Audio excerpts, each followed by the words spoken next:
But those of us who choose to let that root find that source of life, even in that road when that rubber hits it, like every time you go down a highway, don't you see right in the cracks some little plant bursting up through the asphalt? Impossible, you think, but they can do it. Why? Because the roots go down low. Even in the most barren of places, life can happen. And that's what I want to encourage you with. Your life, it ain't a wasteland. It can bear amazing fruit. You can be the one that stands out. Watch. But blessed is the one who trusts in the Lord, whose confidence is in him, who's rooted.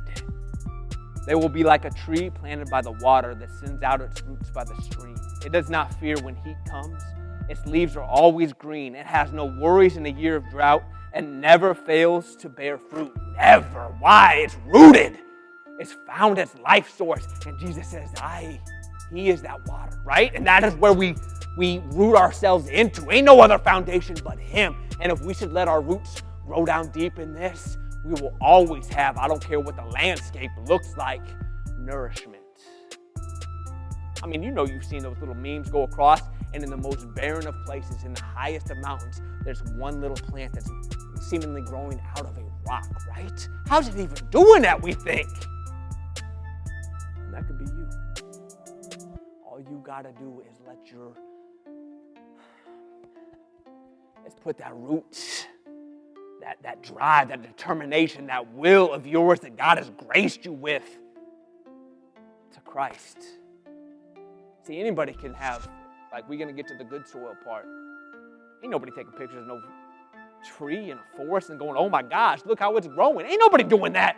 But I promise you, when you see something coming out the side of a rock in the barrenness of landscapes and you see a tree growing above, beyond all odds, that one stands out. And what I'm trying to tell you is you may have hard circumstances in your life right now. It may be barren and desert. You may have the hardest of times, and yet you can have victory. Life can spring forth, and your testimony will be beyond all others in the forest because they ain't got the testimony of you finding life in the middle of nothing where only death exists, and yet you stand. And that's what Jesus is saying. Some of them will rest that they have barrenness in their life, but others of them, they ain't gonna let an excuse be their end. They are going to find their source of life. They are going to get rooted. The persecutions aren't gonna dry them up. It's gonna drive them down to their knees, and they're gonna find the water of life. Don't you understand? They are gonna persevere. They are going to endure. They are going to get their root in the spring of life of Jesus, no matter the price. They ain't gonna dry up because they dare not want to. It comes down to it. What you really want, an excuse or victory? Because both are possible. It's up to you to determine which there is. Because others before you have endured far greater problems than you and still stood victorious. I promise you, I'm about to read it to you. You ain't been through what they've been through, and yet they are on record as men and women of faith.